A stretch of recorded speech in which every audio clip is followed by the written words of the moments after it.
Ito guys yung ginamit kong brand sa pagpapalit namin ng doorknob. Kasi nasira yung dati naming doorknob. So yung video natin ngayon, papakita natin kung paano magkabit step by step ng doorknob ng pinto. Ayan. Easy lang naman siya guys. So unang ginawa ng mister ko, yan yung ilalagay niya. Ayan. So tinornilyuhan lang yan, ihigpitan lang niya para hindi siya mahulog. Ayan, kabilaan. Actually guys, dun sa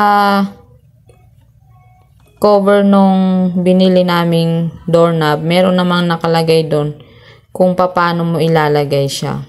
Merong naka-indication dun. Yan, napaka-easy lang guys ilagay.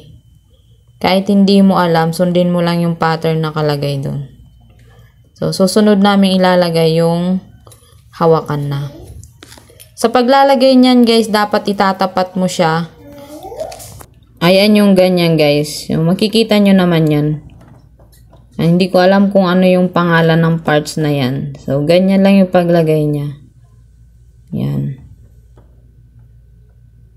Yan. Tapos, sinigpitan na ni Mr. nung ayos na niya, natapat na yon, na yun na talaga yung kanyang posisyon.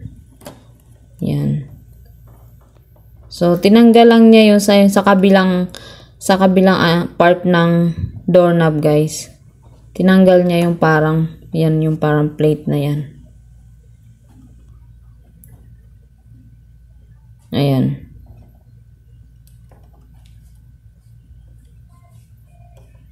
Yan. So, pagkatanggal niya, guys, nilagay niya yung tinanggal niyang plate na yun. Kasi yan, tutornilyuhan niya yan. So, itatapat mo na naman siya sa butas, guys. Pag tutornilyuhan mo siya, itatapat mo siya. Para malak yung kabilaan niya. Yan. Yung butas na yun, yan. Doon mo iaano yung tornilyo para malak yung kabilaan niya. Kasi kapag hindi natapat yan, guys, hindi siya malalak ng maayos. Naglulus siya or gagalaw. So, kapag natapat na, higpitan na lang yung pagtornilyo. Ayan. Yan. Saka ilalagay natin yung sa taas nung or sa ibabaw nung doorknob. Yan. Yan, isasakto na naman natin yan, guys. Yung kikita nyo yun, may para siyang butas. So, kailangan nakasakto. Tapos, ilalagay na natin, kapag okay na siya, ilalagay na natin yung hawakan niya. Ayan. Yan. Maglalak yan, guys, eh. Yan. O, naglock na siya yan. Ayan. So, okay na siya, guys, yan. Napakasimple lang, guys, ang paglalagay ng doorknob.